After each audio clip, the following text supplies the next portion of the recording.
তোমার মা বাবাকে, তোমার মাকে বিবস্ত্র করে তোমার সামনে বেজ্জতি করব। জোরে কর নাউজুবিল্লাহ। বেজ্জতি করব তোমার সামনে। আচ্ছা, সন্তানের সামনে যদি মাকে যদি বেজ্জতি করা হয় তাহলে সন্তান কি করতে পারে? কিন্তু হাত বাঁধা, খুঁটির সাথে পা বাঁধা, কিচ্ছুই করতে পারছে না। যখন আম্মারকে বারবার যখন তাকিদ করা হচ্ছে, আম্মার ইমান ছাড়ো, ইমান ছাড়ো, আম্মার বলে না ইমান আমি ছাড়বো না। ছাড়বে না ইমান? না ছাড়বো না।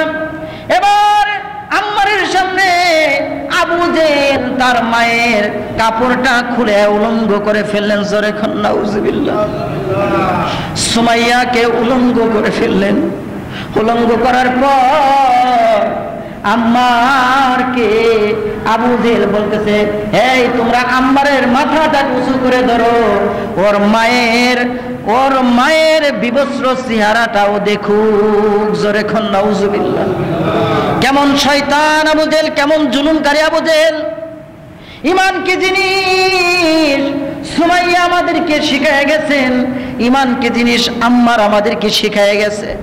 আম্মারকে যখন মাথা উঁচু করা, আম্মার আসমানের দিকে তাকায় বলতেছে, আল্লাহ ও মালিক, নিজের চোখে মায়ের বিবস্ত্র চেহারা দেখার আগে মাটিকে তুমি হুকুম করে দাও, মাটি যেন আমাকে ফাঁক করে, মাটি যেন আমাকে নিচে ঢাবায় নিয়ে যায়।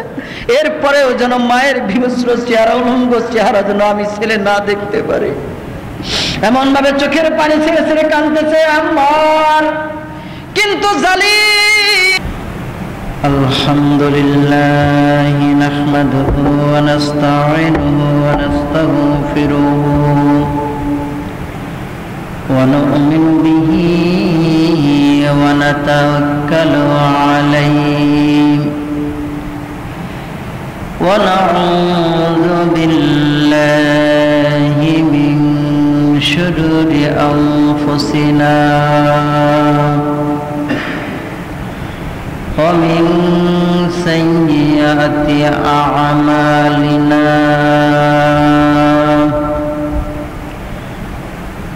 মান ইয়াহদিল্লাহু ফালা মুযিল্লা লাহু ওয়া মান ইউদ্লিলহু ফালা হাদিয়া লাহু। ونشهد أن سيدنا وسندنا وطبيب قلوبنا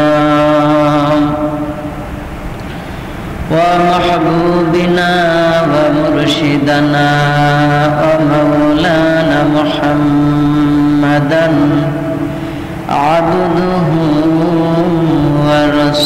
ورسوله.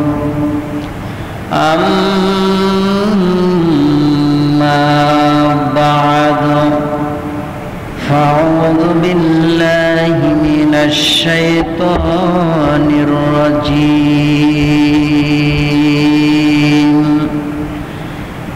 بسم الله الرحمن الرحيم.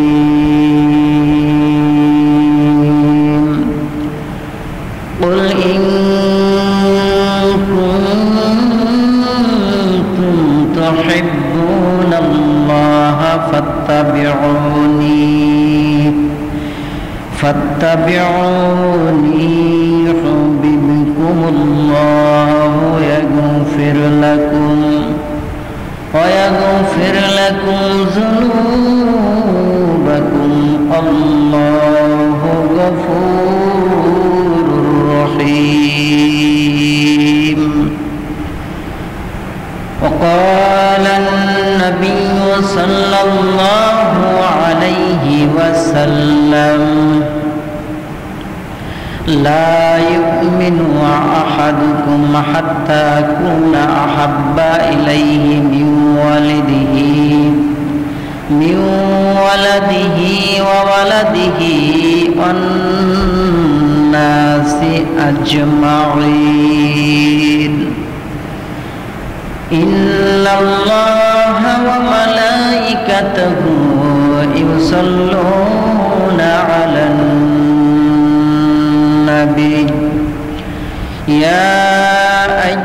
আইয়ুহাল্লাযীনা আমানু সাল্লু আলাইহি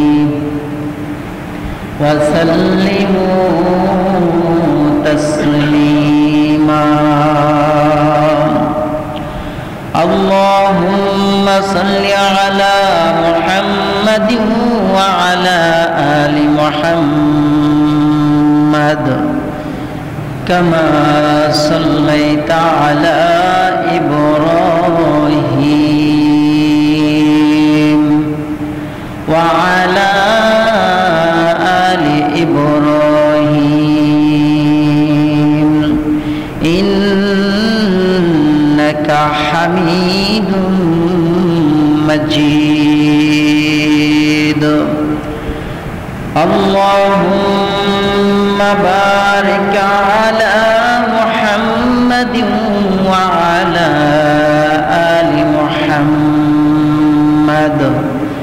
কামা বারাকতা আলা ইব্রাহিম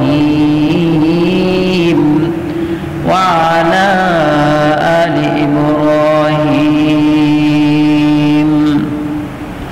ইন্নাকা হামিদুম मजीद दिन की सूरज डूब रही है हम लोगों की सामने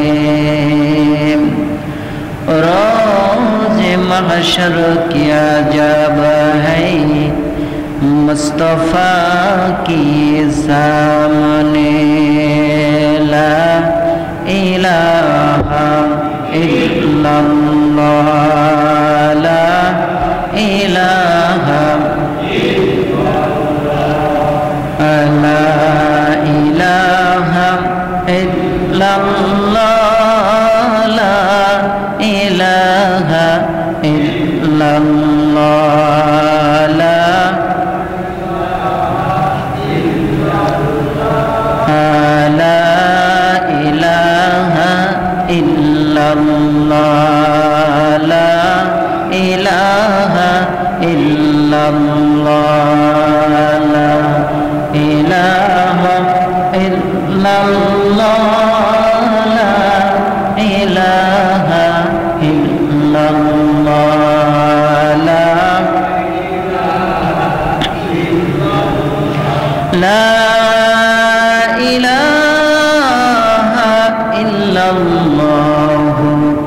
মুহাম্মাদুর রাসূলুল্লাহ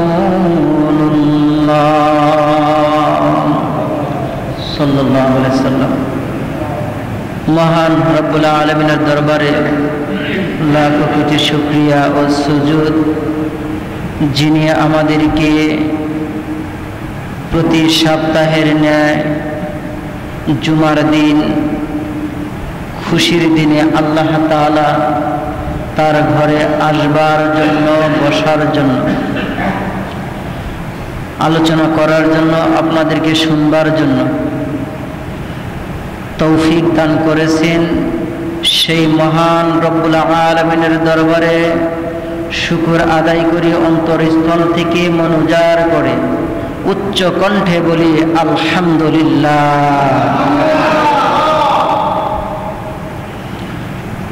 আমরা সকলেই আল্লাহ তাআলার গোলাম।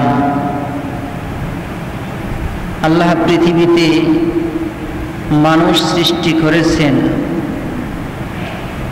এই মানুষের মধ্যেও বিভিন্ন জাতি আছে, বিভিন্ন জাতি, বিভিন্ন গোত্র আল্লাহ তাআলা পৃথিবীতে রেখেছেন। সকল জাতির একজন পিতা ছিলেন, সকল জাতির। হিন্দু বলেন, বৌদ্ধ বলেন, খ্রিস্টান বলেন, জৈন বলেন, ইহুদি বলেন, পৃথিবীতে যত জাতি আছে সমস্ত জাতির সমস্ত মানুষকে কে সৃষ্টি করেছেন? জোরে বলেন, কে সৃষ্টি করেছেন? এই মানুষকে আল্লাহ তাআলা সৃষ্টি করেছেন কিন্তু এত জাতি কাল ক্রমঘনায় এইভাবে জাতিগুলো পয়দা হয়েছে, সৃষ্টি হয়েছে। আসলে একজন মানুষ থেকেই এগুলো আসছে ধারাবাহিকভাবে। পৃথিবীতে আল্লাহ তাআলা সর্বপ্রথম মানুষ, সর্বপ্রথম নবী হযরতে আদম আলাইহিস সালাতু ওয়াস সালাম। তিনার শরীর ছিল রক্ত মাংস গড়া, ঠিক কিনা বলেন? তা আমাদের শরীরও রক্ত মাংস গড়া, কোনো ভেদাভেদ নাই। পৃথিবীর জমিনে হিন্দু একজন মানুষকে একজন মুসলমানের সাথে একত্রিত করেন, একই মানুষ, তারও দুইটা চোখ, আমারও দুইটা চোখ, তারও দুইটা কান, আমারও দুইটা কান, তারও দুইটা পা, আমারও দুইটা পা। যদি তার শরীর কাটেন, শরীর কাটার পরে যে ব্লাড বের হবে, সেই ব্লাডও রেড, লাল, ভিন্ন আছে? একজন খ্রিস্টানকে মুসলমানের সাথে দাঁড় করাইয়া দেন, তার রক্ত মুসলমানের রক্ত, একই রক্ত, কোনো ভিন্ন পাওয়া না, একই রক্ত লাল। মানুষ সব এক, কিন্তু জাতিগতভাবে ভিন্ন হয়েছে। এজন্য মুসলমান আর কাফিরের মধ্যে তফাৎটা কি? মুসলমান কি, কাফির কি? মুসলমানের ভিতরে আর কাফিরের ভিতরে একটা পার্থক্যর কারণে আল্লাহ রাব্বুল আলামিন এক একজনকে ভালোবাসে। আল্লাহ কাফিরকে ভালোবাসে না, আল্লাহ কাফিরকে ভালোবাসে না, কিন্তু একজন মুমিনকে, একজন মুসলমানকে আল্লাহ ভালোবাসে। তাহলে কাফিরের মধ্যে আর মুসলমানের মধ্যে ব্যবধান হইল, তফাৎটা হইল, ডিফারেন্ট হইল। কাফের আল্লাহকে অস্বীকার করে। কি অস্বীকার করে? যারা বলে কি অস্বীকার করে? আল্লাহকে। কথা গভীরভাবে বুঝেন।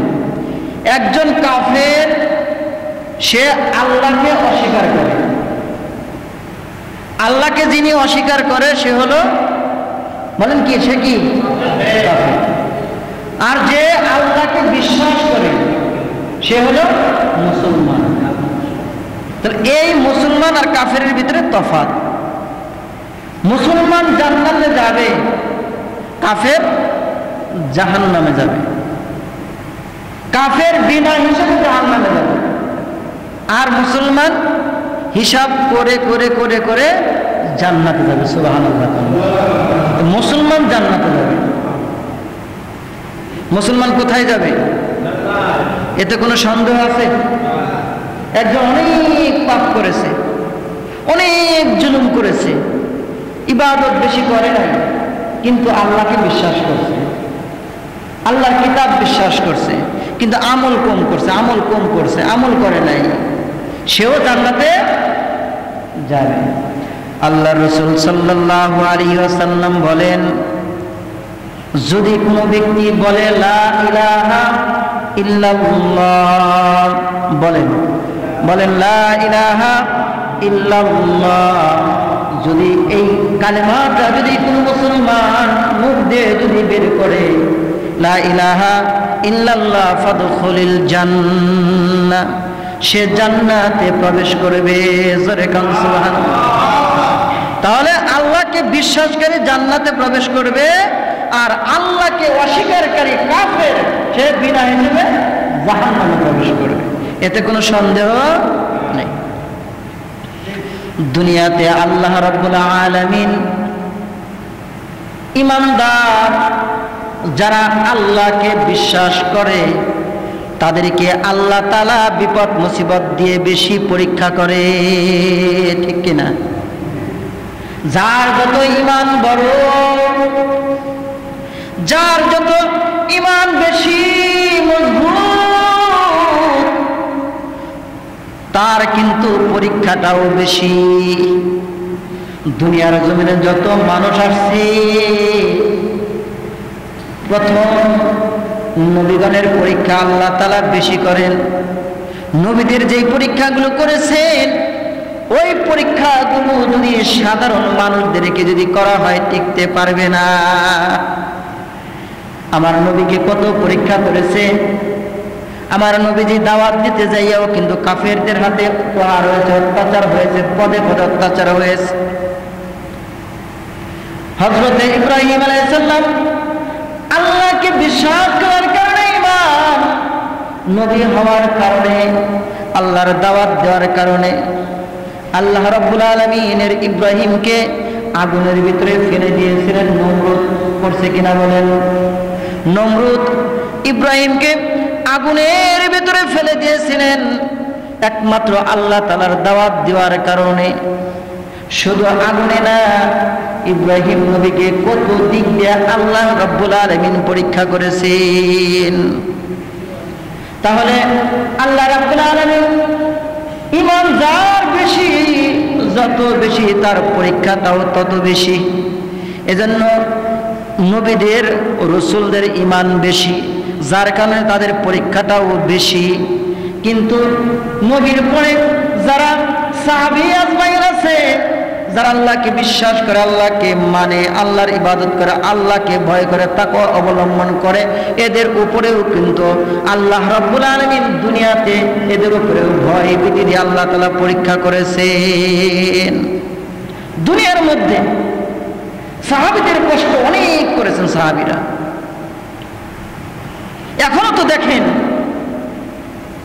পৃথিবীর জমিনে এখনো দেখা যায়, এখন তো একটা ঘটনা ঘটলেই সেটা প্রসার হয়ে যায়, বিভিন্ন নেটে বিভিন্ন মিডিয়ার মাধ্যমে সেটা প্রসার হয়ে যায়, প্রচার হয়ে যায়। কিছুদিন আগে দেখেছেন একটা মেয়েকে নিয়ে ফেসবুকে ভাইরাল হয়ে গেছে। একজন মা তার সন্তানকে, তার মেয়েকে কিভাবে মারতে পারে। একটা কারণ, সেটা হলো নারীর কারণে। কিসের কারণে মানুষ ধ্বংস হয়? এক নম্বর হলো নারীর কারণে। নারীর মোহে যে ব্যক্তি পড়েছে সেই ব্যক্তি ধ্বংস অনিবার্য। নারী এমন একটা জিনিস, এই নারী মায়ের জাত, এই নারীকে আসলে রাখা যায়, আবার এই নারীর মাধ্যমে একজন পুরুষ ধ্বংস হয়ে যায়। ঠিক কিনা বলেন? একটা নারীর কারণে। মা তার দেওরের সাথে অথবা ভাসুরের সাথে, অর্থাৎ যেই মেয়েটা মারা গেছে সেই মেয়ে তার মা এবং তার চাচা অবৈধ সম্পর্ক ছিল, এটাকে পরকীয়া বলে। পরকীয়া দুনিয়াতে আছে না নাই? আছে না নাই? পরকীয়া ভালো না খারাপ? খারাপ। এই পরকীয়ার জের ধরে মানুষ দেখবেন বিভিন্ন সময়ে হত্যা হয়ে যায় এই পরকীয়ার মাধ্যমে। এমন একটি ঘটনা করেছে, এমন একটি ব্রাহ্মণবাড়িয়া সম্ভবত সরাইল একটা ঘটনা করেছে। এই ঘটনাটা মা তার দেওরের সাথে, ভাসুরদের সাথে সম্পর্ক পরকীয়া জড়িত হওয়ার জন্য সেই মেয়েটা সেটা ফলো করেছে, এর কারণে মেয়েকে পর্যন্ত হত্যা করেছে। মা তার নিজ সন্তানকে এটা ধামা চাপা দেওয়ার জন্য, মারার জন্য নিজের মেয়ের কান পর্যন্ত কাটছে। তারপরে কিছু হয় নাই, পরে ওয়ালের ভিতরে, দেওয়ালের ভিতরে মেয়ের কপালটাকে ঠুকিয়ে ঠুকিয়ে ঠুকিয়ে মারছে। এরপরেও মেয়েটা কি হয় নাই, মৃত্যুবরণ করে না বিদায় যেই পাষণ্ড চাচা ছিল, সেই পাষণ্ড চাচা কি করেছে, এই মেয়েটাকে নির্মম ভাবে লজ্জাস্থানে আঘাত করে তাকে হত্যা করেছে। দুনিয়ার জমিনে ভালো মানুষের পরীক্ষা করে একটা উপমা দিচ্ছে, এই ঘটনাতে শিক্ষা নেবেন। পৃথিবীর জমিনে দেখবেন যত মসজিদ আছে, সমস্ত মসজিদের ইমাম এবং মাদ্রাসার যে আলেম ওলামা আছে, দেখবেন অধিকাংশ মানুষ এদের সমালোচনাটা বেশি করে। কথা মনে ভুল বললাম? বেশি করে কিনা? পৃথিবীর জমিনে সবচাইতে সহজ জিনিস কি জানেন? পৃথিবীর ভিতরে সবচাইতে সহজ হলো সমালোচনা করা। পরের সমালোচনা করা সবচাইতে সহজ। যে কোনো জায়গায় বসে বসে বসে সমালোচনা করা যায়, অমুক ব্যক্তি এরকম, অমুক ব্যক্তি এরকম। আর সবচেয়ে সমালোচনা বেশি করে যারা ঈমান এনেছে, যারা ভালো পথে চলে, যারা নামাজ পড়ে, যারা টুপি মাথায় দেয়, তাদের উপর সমালোচনা বেশি করা হয়। বুঝুক আর না বুঝুক সমালোচনা করে। তাহলে ভাইয়ের আমার, এই দোষটা কেন সমালোচনা করে এই কথাটা বললাম? এই ঘটনাটাকে কেন্দ্র করে ওই চাচা নিজেকে বাঁচানোর জন্য সেই মেয়ের লাশটাকে মসজিদের দ্বিতীয় ছাদে ফেলে রেখে আসছে। একটা ইমাম একজন মুয়াজ্জিনকে ফাঁসানোর জন্য, যাতে ইমাম মুয়াজ্জিন ফাঁসে, তারা তো দূরের মানুষ, কাছের মানুষ না, তারা ফেঁসে যাক, আমরা যাতে বেঁচে যাই।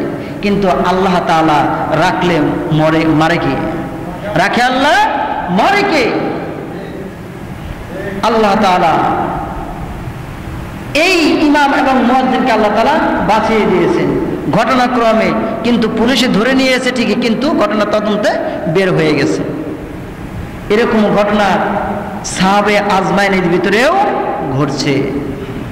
এইরকম ঘটনা ঘটছে সাহাবে আজমাইনের ভিতরে। ভাইয়েরা আমার, এজন্য আল্লাহ রাব্বুল আলামিন যার যত ঈমান বেশি তার তত পরীক্ষা বেশি। দুনিয়ার জমিনে নবীগণের পরীক্ষা বেশি আল্লাহ তাআলা করেছেন।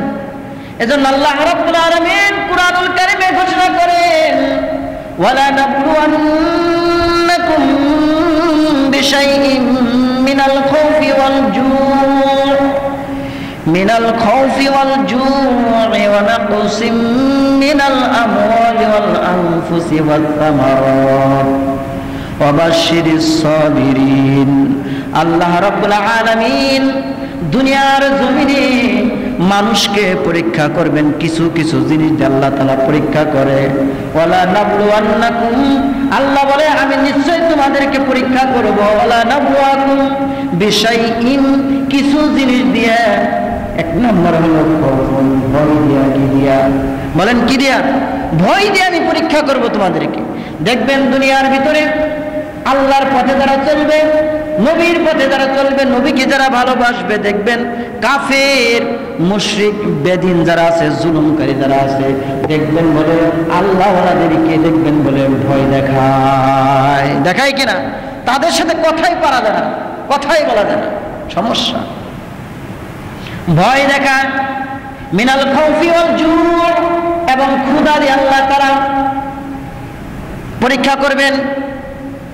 মুমিন যারা দেখবেন অধিকাংশ, অনেক সময় দেখা যাইতে সাহাবে আজমানরা না খেয়েও কিন্তু ঈমানের পরীক্ষা দিয়েছেন। আমার নবীজি না খেয়ে ঈমানের পরীক্ষা দিয়েছেন। সাহাবে আজমানের ঘরে অনেক সময় দিনকে দিন চাউল ছিল না, রান্না করতে পারে নাই, না খেয়ে থাকছে। কিন্তু আজকে আমরা 3 টাইম খাই, ঠিক কিনা কোন? আমরা না খেয়ে দেখো, আমরা না খেয়ে আল্লাহ তাআলা এখনো পর্যন্ত আমাদের পরীক্ষা করে নাই। আর আগের যুগে সাহাবে আজমানরা নবী পয়গম্বর এরা না খেয়ে পরীক্ষা দিয়েছে। আমার নবীজি এমনও পরীক্ষা দিয়েছেন, নিজের পেটে পাথর বেঁধে রেখেছেন, ক্ষুধার যন্ত্রণায় পাথর বেঁধে রেখেছেন।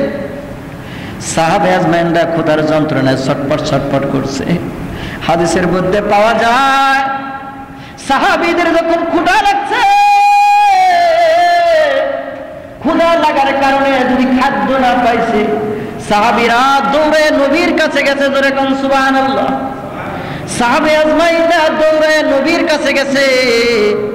নবীর কাছে যে নবীর চেহারাটা দেখে নিজের ক্ষুধাটা পর্যন্ত ভুলে গেছে। নবীর চেহারা দেখে সাহাবে আজমাইনের ক্ষুধাগুলো নিবারণ করবে। আমাদের কাছে তো সেই নবীটা এখন আর নাই, আমরা কি দিয়ে নিবারণ করব? কিন্তু আল্লাহর নবী বলে গেছেন, আল উলামা ওয়ারাসাতুল আম্বিয়া,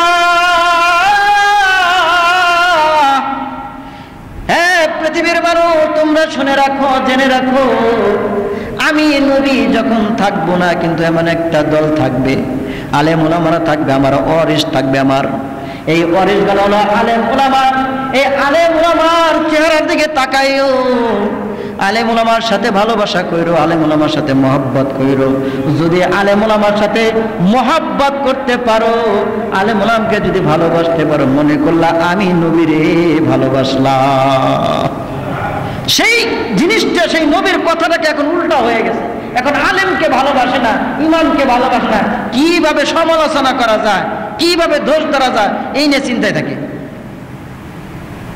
আহা, মুসলমান উল্টা হয়ে গেছে নবীর মহব্বত। قل إن كنتم تحبون الله فاتبعوني يحببكم الله। আল্লাহ রাব্বুল আলামিন বলেন, তোমরা যদি আমি আল্লাহকে ভালোবাসতে চাও, মহব্বত করতে চাও, তাহলে আমি আমার নবী আমার হাবিবকে তোমরা ভালোবাসো। আমার নবীকে আমার হাবিবকে তোমরা ভালোবাসো, আমার বন্ধুকে তোমরা ভালোবাসো।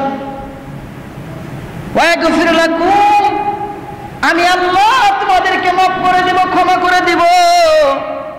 কিসের কারণে আল্লাহ তাআলা ক্ষমা করবেন?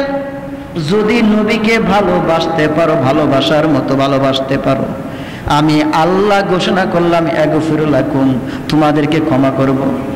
যুনুবাকুম, তোমরা যতই জুলুম করো না কেন, এরপরে আমি আল্লাহ তাআলা তোমাদেরকে ক্ষমা করে দেব। কেন ক্ষমা করব? আল্লাহর নাম তো গফুর, আল্লাহর নাম তো ক্ষমাশীল, আল্লাহর নাম তো রহমান। ঠিক কিনা কোন? আল্লাহর নাম রহমান। পৃথিবীতে মানুষ মুসলমান যতই ভুল করুক, কিন্তু যদি সংশোধন করে, যদি তওবা করে, আল্লাহর কাছে ফিরে এসে যদি মহাব্বতে যদি আল্লাহকে একবার আল্লাহ বলে ডাক দেয়, আল্লাহ বলে আমি খুশি হয়ে তাকে মাফ করে দে। এজন্য ভাইয়েরা আমার, আল্লাহকে মহাব্বত যদি করতে চাও, আল্লাহকে যদি ভালোবাসতে চাও, তাহলে নবীকে ভালোবাসতে হবে কিনা বলেন? নবীকে ভালোবাসতে হবে কিনা বলেন? আল্লাহকে ভালোবাসতে হলে নবীকে ভালোবাসতে হবে। নবীর ভালোবাসা ছাড়া আল্লাহকে কখনো পাওয়া যাবে না। নবীর প্রেমে পাগল যারা প্রেম খেলা খেলে, হায় রে বলেন, নবীর প্রেমে পাগল যারা প্রেম খেলা খেলে, নবীর প্রেমে পাগল যারা প্রেম খেলা খেলে, হায় রে নবীর প্রেমে পাগল যারা প্রেম খেলা খেলে, নবীর প্রেমে অস্করণী দ্বন্দ্ব দেয় ফেলে, নবীর প্রেমে অস্করণী দ্বন্দ্ব দেয় ফেলে, নবীর প্রেমে পাগল যারা প্রেম খেলা খেলে, হায় রে নবীর প্রেমে পাগল যারা প্রেম খেলা খেলে। পাগল ছিল আবু বকর, ঠিক কিনা? পাগল ছিল আবু বকর, প্রেম দরিয়া দিলেন সাঁতর। পাগল ছিলেন আবু বকর, প্রেম দরিয়া দিলেন সাঁতর। হাসর মিজান পাড়ি দিবে সেই প্রেমের বলে, হাসর মিজান পাড়ি দিবে সেই প্রেমের বলে। প্রেমের খেলা খেলবে সবাই, আইসো তোমরা রে, প্রেমের খেলা খেলবে সবাই, আইসো তোমরা রে। ঠিক কিনা? তো নবীর প্রেমে পাগল হইতে হবে। নবীর প্রেমে যদি পাগল না হন, কখনো আল্লাহকে পাবেন না। বলতেছিলাম ভাইয়েরা আমার, ঈমান যার যত বেশি, আল্লাহ তাআলা দুনিয়া তার পরীক্ষা করেন বেশি। এমন পরীক্ষা ঘটনা ঘটেছে সাহাবে আজমাইনদের ভিতরে, যেমন হযরতে সুমাইয়া রাদিয়াল্লাহু তাআলা আনহা, তার স্বামী ছিল ইয়াসির, এই ইয়াসিরের সন্তান ছিল আম্মার। ঘটনাটা খুব হৃদয় বিদারক ঘটনা। দেখুন একটু চোখের পানি ঝরে কিনা। যদি আজকে যদি এই সাহাবীদের ঘটনা শুনে যদি চোখের পানি, হৃদয়টা কেঁপে যদি চোখ দিয়ে যদি একটু ঝর্ণার মতো পানি ছুটে, এই পানি কিন্তু নাজাতের জন্য যথেষ্ট হয়ে যাবে। কেমন পরীক্ষা আল্লাহ তাআলা করেন। ইয়াসির নতুন ঈমান এনেছে, তার স্ত্রী সুমাইয়াও ঈমান এনেছে, তার সন্তান আম্মার ঈমান এনেছে। অর্থাৎ মা বাবা সন্তান তিনজনে ঈমান এনেছে। আল্লাহর প্রতি, কার প্রতি? জোরে বলেন কার প্রতি? চিল্লায় বলেন কার প্রতি? আল্লাহর একটা ডাক দেন আল্লাহ, আর জোরে ডাক দেন আল্লাহ। আল্লাহর প্রতি এমন ঈমান এনেছে, ওই সময় আবু জেহেল ছিল। আবু জেহেল এমন খারাপ, পৃথিবীর জমিনে এমন আবু জেহেল এখনো আছে না নাই? এমন আবু জেহেল আছে, দেখবেন বলে এমন আবু জেহেল দেখবেন দুনিয়ার জমিনে যারা নামাজ পড়ে, ভালো কথা বলে, আল্লাহর পথে চলে, তাদের উপরে দেখবেন জুলুম আর জুলুম অত্যাচার করে কিনা। এই যে তিনজন মা এবং বাবা এবং সন্তান ঈমান এনেছে, ঈমান আনার কারণে আবু জেহেল ইয়াসিরকে ধরে নেওয়া হয়েছে। ইয়াসিরকে ধরে নিয়ে আরবের ভূমিতে, জানেন তখন ছিল উত্তপ্ত বালু আর বালু, উত্তপ্ত বালুর মধ্যে এই আবু জেহেল ইয়াসিরকে শোয়াইয়া উত্তপ্ত বালুর ভিতরে শোয়া টানা হেসরা করতেছে আর বলতেছে, ইয়াসির ঈমান ছাড়বি কিনা, বল ইয়াসির ঈমান ছাড়বি কিনা। রৌদ্রের ভিতরে বালুটা আগুনের মতো গরম হয়ে গেছে, বালুর কণাগুলো ইয়াসিরের শরীরের চামড়ার ভিতরে, ইয়াসিরের চামড়ার ভিতরে গেঁথে গেঁথে পড়তেছে। আর উত্তপ্ত বালুর গরমে ইয়াসিরের চামড়াটা খসে খসে পড়তেছে, আর রক্তগুলো বালুতে ভিজে যাচ্ছে, রক্তগুলো বালুময় ভিজে যাচ্ছে, বালুময় হয়ে যাচ্ছে, লাল হয়ে যাচ্ছে। আর আবু জেহেল ডাকতে বলে, ইয়াসির ঈমান ছাড়বি না কিনা, বল ঈমান ছাড়বি কিনা। ইয়াসির বলছে, না না, যে ঈমান এনেছি, যেই মালিকের উপর ঈমান এনেছি, সেই মালিককে কখনো আমি ছাড়তে পারি না। এমন ঈমান আমি আনি নাই যে ঈমান আমাকে ছাড়তে হবে, প্রয়োজনে নিজের জীবন বিলীন করে দিব, এরপরে তোমার কাছে আমি মাথা নত করব না। এই ইয়াসিরকে বহুত কষ্ট দিয়েছেন এই আবু জেহেল। শুধু ইয়াসিরকে নয়, ইয়াসিরের স্ত্রী সুমাইয়া রাদিয়াল্লাহু তাআলা বয়স হয়েছে। এই ইয়াসির এর স্ত্রী সুমাইয়াকে যখন সুমাইয়া এবং তার সন্তান আম্মার যখন রাস্তা দিয়ে যায়, রাস্তা দিয়ে যাওয়ার সময় আবু জেহেলের সাথে দেখা। আবু জেহেল ডাকতে বলেন, হ্যাঁ সুমাইয়া, ঈমান এনেছো শুনলাম, ভাই ঈমান এনেছি, আল্লাহর প্রতি ঈমান এনেছি। হ্যাঁ সুমাইয়া, তুমি ঈমান ছাড়বা কিনা বলো, যদি তুমি ঈমান না ছাড়ো তোমার সাথে আমরা অনেক খারাপ ব্যবহার করব, অনেক জুলুম আমরা করব, নির্যাতন করব। সুমাইয়া বলে, তোমরা যতই নির্যাতন করো না কেন, যত জুলুম করো না কেন, ওই জুলুমে আমি সুমাইয়া ঈমান হারা হব না। চিল্লায়ে কোন সুবহানাল্লাহ। ঈমান হারা হব না। সুমাইয়া জন্য আল্লাহ রাব্বুল আলামিন কেমন পরীক্ষা সুমাইয়াকে করতেছে দেখেন। একমাত্র কারণ হলো ঈমান আনার কারণে। কারণ যার যত ঈমান বেশি তার তত পরীক্ষাটা আল্লাহ করে বেশি। সুমাইয়া এবং তার সন্তানকে ধরলো। দুইজনকে ধরার পরে রাস্তার মাঝখানে আবু জেহেল দুইটা খুঁটি আনলো। দুইটা খুঁটি আনার পরে দুইটা খুঁটি রাস্তার পাশে গর্ত করে ওই খুঁটিটাকে গেড়ে দিল। গেড়ে দেওয়ার পরে দুই খুঁটির সাথে এক খুঁটির সাথে সুমাইয়াকে বাঁধা হলো, আর এক খুঁটির সাথে আম্মারকে বাঁধা হলো, মাকে বাঁধা হলো, সন্তানকেও বাঁধা হলো। বাঁধার পরে আবু জেহেল ডাকতে বলে, সুমাইয়া তুমি কি ঈমান ছাড়বা কিনা বলো, ঈমান ছাড়বা কিনা বলো। সুমাইয়া বলে, না না, ঈমান আমরা ছাড়বো না, ঈমান ধরেছি, আল্লাহর প্রতি ঈমান এনেছি, এটা আমরা ছাড়তে পারি না, জীবন যাবে তবু ঈমান ছাড়বো না। এই কথা বলে আবার আম্মারকে বলে, আম্মার, হ্যাঁ আম্মার, ঈমান তুমি ছাড়বে কিনা বলো। এবার আম্মার বলছে, না ঈমান আমরা ছাড়বো না, ঈমান ধরেছি, ঈমান ছাড়বো না।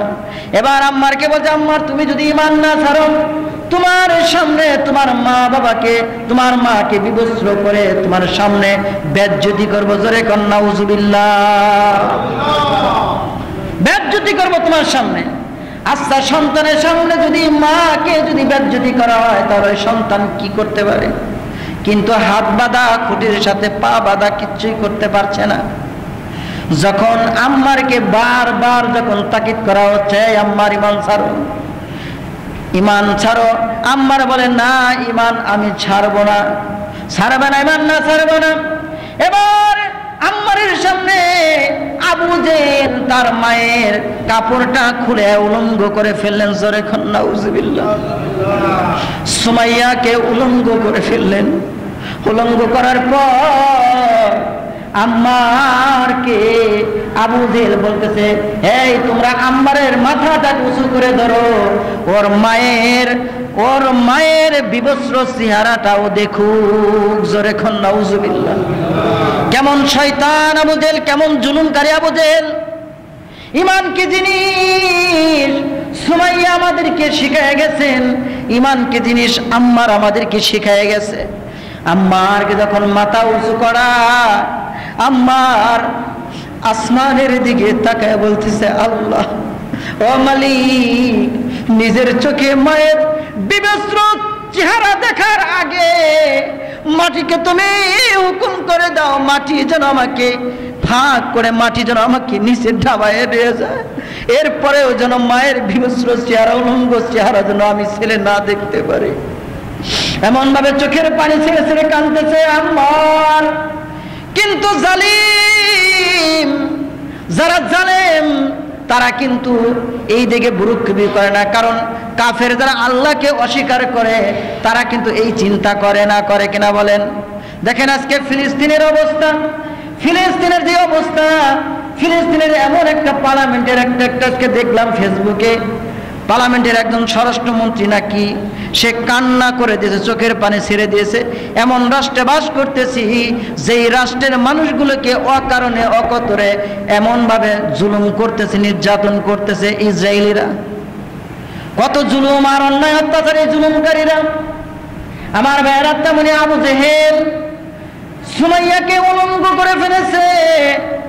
ছেলের সামনে যখন উলঙ্গ করেছে, ছেলে ডাক দেয় বলে, আল্লাহ আমার চোখে মায়ের উলঙ্গ দেখার আগে আমাকে তুমি জমিনে দাফন করাইয়া দাও, জমিনে দাফন করাইয়া দাও। কিন্তু এরপরেও কোনোটাই মানে না। সুমাইয়া ডাক দেয় বলে, আম্মা আমি তোমাকে এমন সন্তান জন্ম দেই নাই, জুলুমের কারণে তুমি ঈমান ছাড়বে এমন সন্তান আমি জন্ম দেই নাই। আবু জেহেলকে ডাক দেয়, আবু জেহেল তুমি যতই জুলুম করো না কেন, কিন্তু আমি এমন সন্তান জন্ম দিয়েছি যেই সন্তান ঈমান ছাড়বে না। মা সন্তানকে ডাক দেয় বলে, বাবারে আমাকে মারুক তুমি চিন্তা করিও না, এরপরেও তুমি কিন্তু ঈমান ছাড়বা না। আমার ভাইয়ের এই কথা বলার সাথে সাথে আবু জেহেল একটা বর্ষা আনছে। আগের যুগে বর্ষা ছিল, বর্ষা ছিলেন, আগের যুগে বর্ষা ছিল। সেই বর্ষা এনে সন্তানের সামনে মায়ের লজ্জা স্থানে বর্ষা দিয়ে আঘাত করেছে। বর্ষা দিয়ে আঘাত করার সাথে সাথে রক্তাক্ত অবস্থায় রক্ত ভিজে গেছে, জমিনে রক্তগুলো টকবক টকবক করে পড়তেছে, জমিনটা লাল হয়ে গেছে। সুমাইয়ার রক্তে জমিন লাল। এরপরে সুমাইয়া ডাকতে বলে, আমার সন্তান তুমি কোনো চিন্তা করিও না রে, তুমি শুনে রাখো আমি মনে হয় বাঁচবো না, আমি মনে হয় চলে যাব, আমার সময় শেষ হয়ে গেছে। কিন্তু আম্মার তুমি জেনে রাখো আমি মরে গেলেও কিন্তু তুমি ঈমান হারা হয়েও না। এই সুমাইয়াকে বর্ষার আঘাতে আঘাতে সুমাইয়াকে পরপারে পার করে দিলেন, হত্যা করে ফেললেন, শহীদ করে ফেললেন। ইসলামের ভিতরে, ইসলামী মহিলাদের ভিতরে সর্বপ্রথম শহীদ হলেন সুমাইয়া রাদিয়াল্লাহু তাআলা আনহা। এই সুমাইয়াকে শেষ করে দিলেন এই আবু জেহেল। এই আবু জেহেলের মতো, এই নরপিশাচের মতো আরো এই পৃথিবীতে আরো লোক আছে না নাই বলেন? আবু জেহেলের মতো আছে না নাই? ভাইয়ের আমার জেনে রাখেন, আবু জেহেলের মতো যারা অনুসরণ করবে এদের বিচার কিন্তু আল্লাহ তাআলা জমিনেও করবেন এবং পরকালেও করবেন। এই জমিনেও কিন্তু আবু জেহেলের বিচার কড়াভাবে করা হয়েছিল। এই আবু জেহেলের জায়গা কোথায়? এই আবু জেহেলের জায়গা হয়েছে জাহান্নামে। কোথায়? জাহান্নামে। তো ভাইয়ের আমার, দুনিয়ার জমিনে যার ঈমান বেশি তার পরীক্ষা আল্লাহ তাআলা বেশি। আল্লাহ বলতেছেন আমি ভয় দিয়ে পরীক্ষা করব, মিনাল খাউফি ওয়াল জুই, ক্ষুধা দিয়ে পরীক্ষা করব, ওয়ানাকসিম মিনাল আমওয়াল, এবং তোমার জীবন প্রাণ নাশ করে আমি তোমাকে পরীক্ষা করব। অনেক সময় ঈমানের কারণে জীবন যায় কি যায় না। কত যুদ্ধের ময়দানে মুসলমান ভাইয়ের ঈমান চলে যাচ্ছে এবং হায়াতও চলে যাচ্ছে, গেছে না এরকম? অনেক চলে গেছে এরকম।